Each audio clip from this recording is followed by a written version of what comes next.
Hi, in front of me is POCO C55 and today I would like to show you how you can add photos to text message.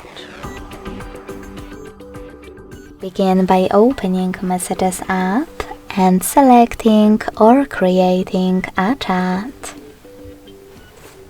Following that, select this little icon of a camera and the photo at the bottom left corner and click on your photos right away.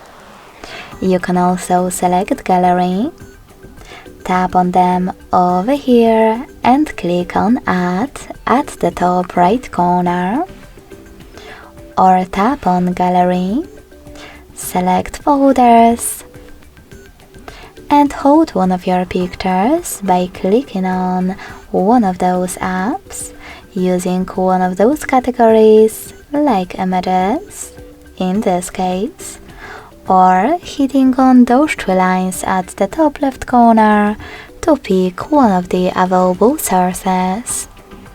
Wherever you decided after holding the chosen photo, click on Select at the top right corner. Thanks so much for watching. If you enjoyed this video, leave a like, comment and subscribe. Bye!